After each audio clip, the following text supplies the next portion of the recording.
பீகார் தேர்தல் நடந்தால் நியாயமாக நடக்குமா என்ற கேள்வியை மிக முக்கியமாக தேஜஸ்வி யாதவ் எழுப்பியிருக்கிறார். அவர் பாரதிய ஜனதாவுக்கு எதிரான மனநிலையில் மக்கள் இருப்பதாகவும் தாங்கள் வெற்றி பெறுவதற்கான சாத்தியக்கூறு அங்கு இருப்பதையும் சுட்டிக்காட்டிய திரு தேஜஸ்வி யாதவ், பாரதிய ஜனதாவுடைய மத்திய தலைமை பெரும்பாலும் அதிகார பவரை எல்லா விதத்திலும் அவர்கள் பயன்படுத்தி அதன் மூலமாக ஒரு வெற்றியை அவர்கள் திட்டமிட்டிருக்கிறார்கள் என்ற ஒரு குற்றச்சாட்டை மிக கடுமையாக அவர் எழுப்பியிருக்கிறார். இந்த குற்றச்சாட்டு வழக்கமாக எதிர்க்கட்சிகள் ஆளுங்கட்சிகளுக்கிடையே பரவலாக இருந்த போதிலும் தற்போது பீகாரில் ஓட்சாரே என்று சொல்லக்கூடிய வாக்கு திருட்டு, அதற்கு பின்பு பெரும்பான்மையான வாக்காளர்களான முஸ்லீம் மற்றும் தலித்துகளுடைய வாக்குகளை எடுக்கப்பட்டிருக்கிறது. தேர்தல் கமிஷன் ஞானேஸ்வர் குமார் முழுமையாக பாரதிய ஜனதாவுக்கு ஆதரவு அளித்து அவர்கள் பக்கம் நிற்கிறார்கள் என இந்தியா கூட்டணியுடைய இந்த பார்வை, இதற்கான கடும் கண்டனங்களை தொடர்ந்து தான் தேஜஸ்வி யாதவ் பீகாரில் தேர்தல் நியாயமாக நடக்குமா என்றும் அவர் கூறியிருக்கிறார். மிக முக்கிய பண்டிகையான ஷத் பூஜை அக்டோபர் இந்த மாதம் 25லிருந்து 28 வரை கொண்டாடப்படும் நிலையில் இந்த விழா முடிந்தவுடன் முதல்கட்ட வாக்குப்பதிவை நடத்த வேண்டும்.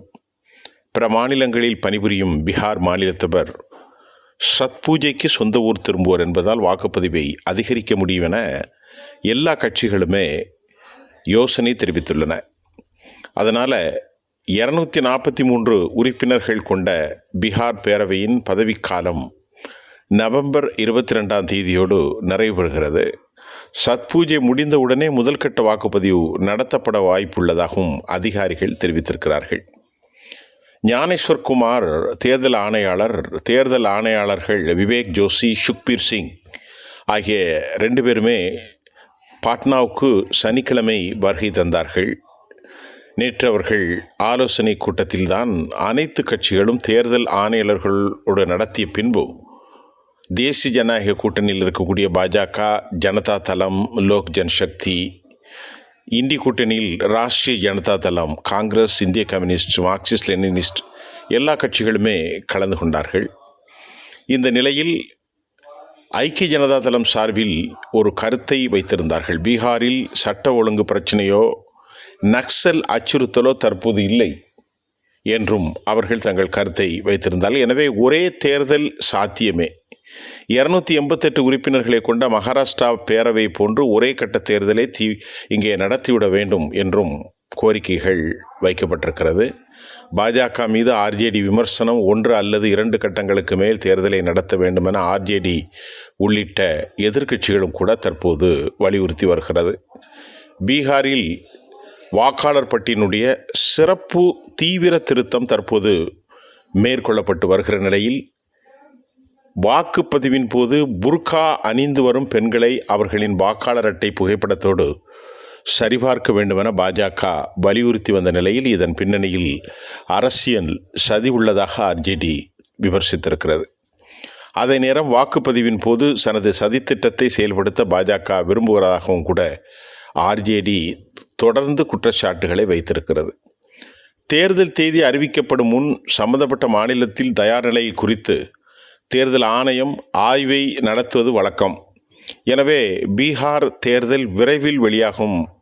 அதற்கான அட்டவணைகள் அறிவிக்கப்படக்கூடிய இறுதிக்கட்ட சூழ்நிலையில் தற்போது அரசியல் கட்சிகள் அங்கே முன்னணியில் தங்களுடைய களத்தினுடைய பணிகளை ஆற்றி வருகிறார்கள். 7.42 கோடி பேர்கள் இறுதிப்பட்டியலில் இடம்பெற்றன. சிறப்பு தீவிர சீர்திருத்தத்துக்கு முந்தைய வாக்காளர் பட்டியல் ஒப்பிடுகையில் இது 40 லட்சம் பேர்கள் நீக்கப்பட்டு 7.42 கோடி பேர். பீகார் முதல்வர் நிதிஷ்குமார் தலைமையில் தேசிய ஜனநாயக கூட்டணி ஆட்சியில் உள்ளது. இதற்கு பின்பு பீகாரில் இந்த போட்டி கடுமையாக்கப்பட்டிருக்கிற நிலையில் பாரதிய ஜனதா இந்த தேர்தலில் எப்படியாவது வெற்றி ஈட்டுவிட வேண்டும் என்கின்ற ஒரு கடுமையான பக்கா பிளான் ஒன்று இருப்பதாகவும் செய்திகள் வெளியாகியிருக்கிறது. பீகாரில் பாரதிய ஜனதாவுக்கு 80 எம்எல்ஏக்கள் இருக்கின்றார்கள். நிதிஷ்குமார் முதல்வர் வேட்பாளராக பாரதிய ஜனதா ஏற்றுக்கொண்டிருப்பதால் சில நெருக்கடிகளையும் அவர்கள் எதிர்கொள்ள வேண்டிய நிலைக்கு பாஜக தள்ளப்பட்டிருக்கிறது. 2005 முதல் நிதிஷ்குமார் முதல்வராக இருப்பதால் நீண்ட காலமாக ஒருவர் முதல்வராக இருக்கும்போது அவர் மீது இயல்பாகவே மக்களுக்கு அதிருப்தி ஏற்படும். அது நிதிஷுக்கும் இருக்கிறது. உள்ளூர் பிரச்சனைகள் தலைவர்கள் இது குறித்து கூறுகிற போது பல்வேறு பிரிவினரை நோக்கமாக கொண்ட புதிய திட்டங்களை நிதிஷ் அறிவித்திருப்பது தேசிய ஜனநாயக கூட்டணியின் வாய்ப்புகளை மேம்படுத்தியிருப்பதாக அவர்கள் கூறுகிறார்கள். அதைப்போன்று வாக்காளர்களில் அதிருப்தி தடையாக இருக்கும், தற்போதைய எம்எல்ஏக்கள் மீதான வாக்காளர்களின் அதிருப்தி தடையாக இருக்கும். எனவே வேட்பாளர்களை பாரதிய ஜனதா மாற்ற இருக்கிறது. சமீபத்தில் நடைபெற்ற வேட்பாளர்களுடைய இறுதி செய்யும் பாரதிய ஜனதாவினுடைய முக்கிய குழு கூட்டத்தில் குஜராத் மாடலை செயல்படுத்துவது பற்றி ஆலோசிக்கப்பட்டது. 2022 சட்டமன்ற தேர்தலுக்கு முன் குஜராத்தில் பாஜக தனது முழு அமைச்சரவையும் மாற்றியது. மேலும் 108 எம்எல்ஏக்களில் 45 பேருக்கு மீண்டும் வாய்ப்பு வழங்கப்படவில்லை. அதே போன்று மூத்த தலைவர்களும் கூட அமைச்சர்களும் கூட அந்த வாய்ப்பு இழந்தார்கள். 2019 மக்களவைத் தேர்தலுக்கு முந்தைய சத்தீஸ்கரில் தனது அனைத்து எம்பிக்களையும் பாஜக மாற்றியது. இந்த 2 முறை பாஜக இந்த உத்தி வெற்றி பெற்றதால் குஜராத் அளவில் மாற்றங்கள் இப்போது சாத்தியமில்லை என்றாலும் புதிய முகங்களை வேட்பாளராக களமிறக்க வேண்டும் என்பதை யாரும் மறுக்கவில்லை என உள்ளூர் பாஜக தலைவர்கள் பீகாரில் தெரிவித்தார்கள். பீகார் தேர்தல் பொறுப்பாளராக தர்மேந்திர பிரதான் ஐக்கிய ஜனதா தளத்தோடு கூட்டணி இடப்பங்கீடு குறித்து பேச்சுவார்த்தை தொடங்கிவிட்டார். இந்த முறை 101, 104 தொகுதிகளில் போட்டியிட பாஜக விரும்புவதால் தற்போதைய சில எம்எல்ஏக்களை நீக்கிவிட்டு வெற்றி வாய்ப்புள்ள பல புதிய வேட்பாளர்களை அவர்கள் நிறுத்த இருக்கிறார்கள்.